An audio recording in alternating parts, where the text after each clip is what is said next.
Hello, good morning. Thank you for tuning into another episode of my podcast.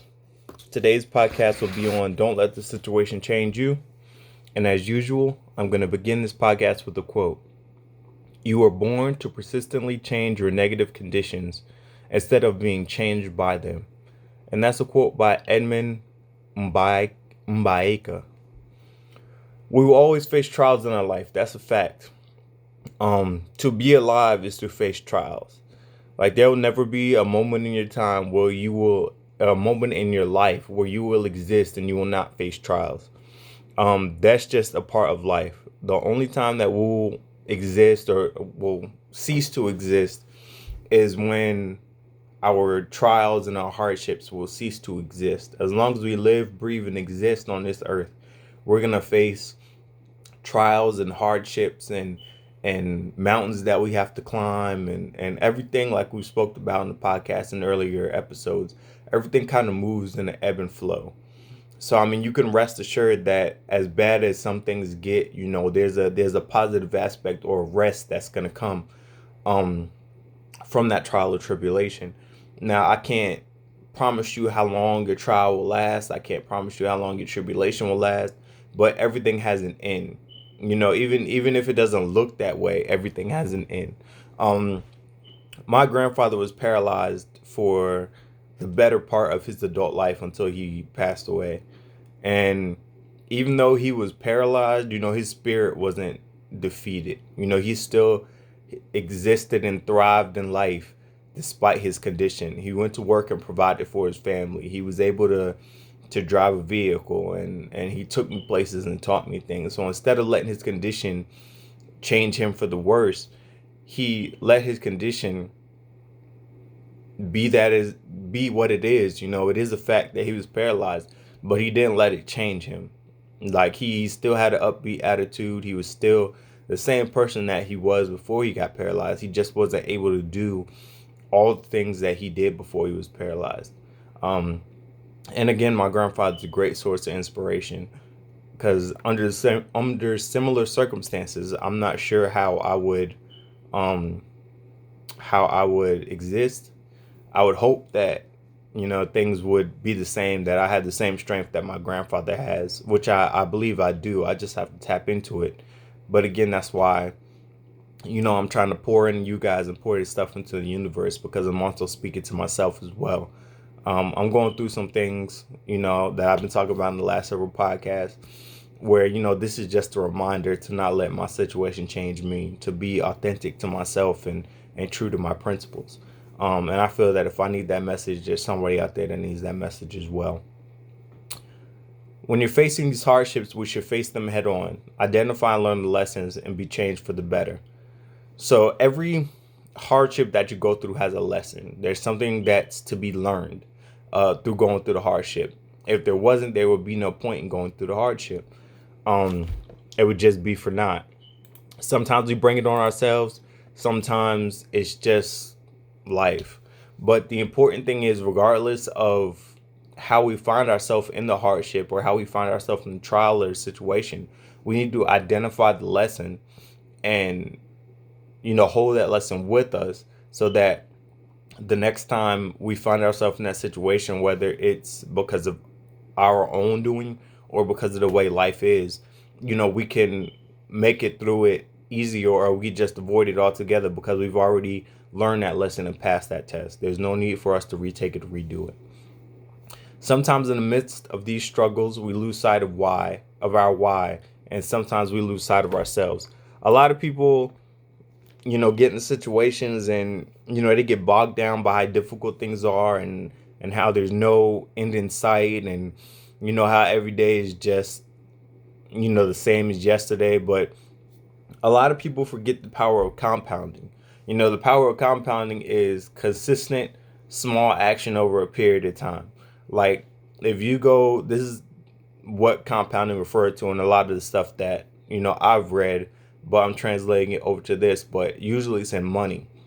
So think about if you don't put any money in the bank, or you just put large sums of money in the bank inconsistently, like $100 this week, and $100 in 2 months from now and stuff like that. And compared to if you put $10 a week every week, for the same span of time or for a greater span of time, the power of compounding is predictable, and it's a way to attack a problem without having to, address the whole issue. The quote that I've always been taught was, how do you eat an elephant? One bite at a time.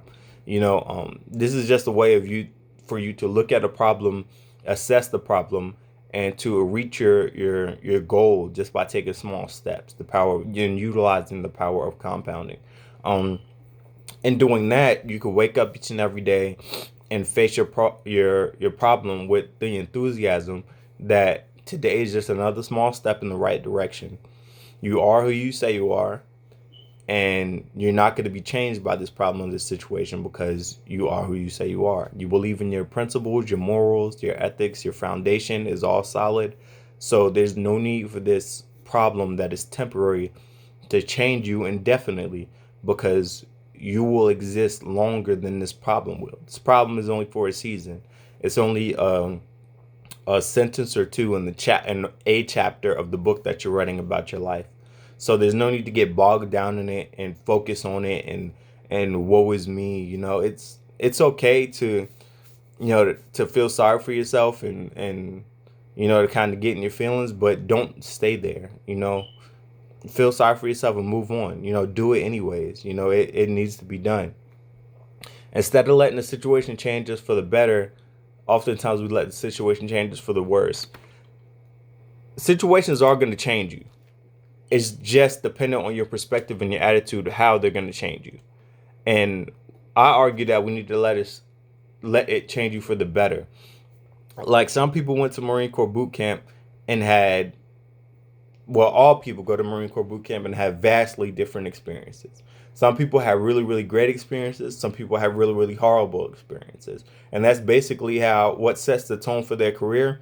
Even though as they go throughout the Marine Corps, things can happen which can change their perspective and change how they feel about the Marine Corps and stuff. But oftentimes, coming out of boot camp, talking to a lot of my friends, I can remember some of the conversations we were having. I was hyped. I was thrilled. I was enthused. I was like, yo, I made the right decision. I want to do this for life. And some of my friends didn't share that same enthusiasm. They felt like they made a mistake. They felt like their recruiter lied to them, and a bunch of other emotions. But I share that story just to say, we went through the same experience, but the way that we came out of it on the other side was vastly different. I came out of it, feeling awesome, feeling on top of the world, feeling like King Kong. And they came out of the situation feeling like, I made a mistake. What have I done? So we're all going to go through situations. Some situations are going to, be similar to other people. Other people may have already gone through the situation and, they've gone through it with grace and they made it look easy. And then other people may be going through a situation and still haven't learned the lesson and are stuck in it. But regardless of what they're doing, what you need to do is you need to focus on yourself, focus on your situation, and not let it change you for the worse. Come out of it a better person than you went into it. Because that's a part of the lesson. A part of the lesson is, what can I get from this situation that's going to add to my existence or my being overall and make me a better person? How can I learn from this to influence somebody else's life, to make my life better, to help those around me? What can I pull from this situation that's going to help me? That's the mindset that we should have, instead of, throwing a pity party and feeling bad for ourselves and woe is me and nobody's life is as hard as me. And, I can't be successful because of this factor or that factor, it just doesn't serve you. Like, what's the point in doing all of that? Like, when we used to do ruck marches in the military, ruck march is basically where you put a backpack full of equipment, usually weighing around 30 plus pounds, on your back, and you walk for a distance, usually to an objective or to like your campsite where you would set up and then you'd operate out of to conduct your missions. Well, before you start the ruck, we have those people that complain, that gripe, that moan, like, this is stupid, I can't stand this. And, they still got to do it. We still got that 3 miles ahead of us that we're going to have to ruck. So what good does it do for you to complain? I know if it may feel good and it may help to vent, but at the end of the day, you still have to tackle this 3 miles in front of you. This 3 miles in front of you is going nowhere. So instead of complaining and griping about it, why don't you just go internal like we talked about, get your mind right, and just focus on doing, you know, the task that's ahead of you. Because once you get in it, everything around you seem to get a tunnel vision, or at least I did. When I was doing the ruck march, it would hurt, your hands would go numb, and your back would be hurting, your thighs would be burning. But after a while, like once you get into that motion, once you start walking, it becomes robotic. Like you just take another step and another step and another step. And that's a lesson in the power of compounding. Like you got 3 miles ahead of you, and you conquer that 3 miles one step at a time, literally one step at a time.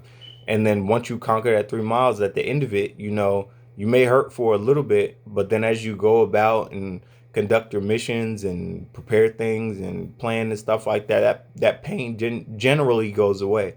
Um, and as you do it more often, it becomes easier. And where you were sore the first time, it it just becomes routine, and you get in shape. So the lesson that you can learn in that is the power of compounding, small steps towards an objective, and the power of being prepared. They say luck is where preparation meets opportunity. You could look at some of the guys on the ruck march and be like, man, they're lucky, they're a stud, or they're lucky they're in shape, or whatever. Being in shape has nothing to do with luck. Making it through the ruck march easy has nothing to do with luck. It's they were in shape, which helped them to be ready or prepared for this training evolution, which we all have equal access to training. So we have no excuse. It's not genetics or anything else. It's that person's mindset has prepared them for this moment. So it appears to you that they're lucky, but that's not the case, which is often the case. And a lot of times, when we're throwing ourselves pity parties and stuff, perspective is a large part of it. Perspective drives reality. So how we see things, how we interact with things, and how we feel things affect us plays a large part in how we make it through our tests and these walls that we're going to face and these mountains that we got to climb. At times, you start feeling like you are alone, and the only person that is experiencing what you are going through is you. This is not true. A lot of people, that's the first thing that a lot of people say, nobody knows what I feel, nobody knows what I'm going through, nobody knows what I'm dealing with. You're not the only person on earth that's going through what you're going through or dealing with what you are dealing with. Somebody else out there is going through what you are going through. You are not alone. If you're going through depression, anxiety, if you're stressed out, if you have a weight loss journey that you're having difficulty with, if you're having difficulty in school, if you're hitting a rut in the success of your business, if you're trying to learn more about a topic but having difficulty finding books or conducting research, you are not alone. You are not alone. There is somebody out there that has gone through what you are going through. And in the same token, there are people out there that are having a way harder, tougher life than you, and have succeeded with less. We like to, whenever we're going through situations, we like to feel like our situation is the worst or is the end all be all, or we're the only one that has gone through what we're going through. But there's people that have come from much harder lifestyles, that have had cancer as a kid, had legs and stuff amputated, they're blind, they can't hear. And there's a ton of stories out there about people that have had unfortunate circumstances come into their lives or come upon them, and despite those circumstances, they were still very successful. So as bad as we want to throw ourselves pity parties and feel like, what was me, what can I do to get out of this rut. Nobody feels my pain. There's somebody out there that's done more with less. There's somebody out there whose life is harder than yours. So whenever we feel like throwing ourselves a pity party or feel like our circumstances is the worst ever on this earth, this is where we need to become grateful. This is where grateful needs to interject into our life. We need to, thank the universe or whatever God you worship or serve. This is where you need to be thankful for what you do have, because what you do have, somebody else wants or would love to have. You may think that your body is fat and doesn't look appealing and stuff like that, but there's somebody who's overweight that would love to be where you are. Where you are is ideal for them.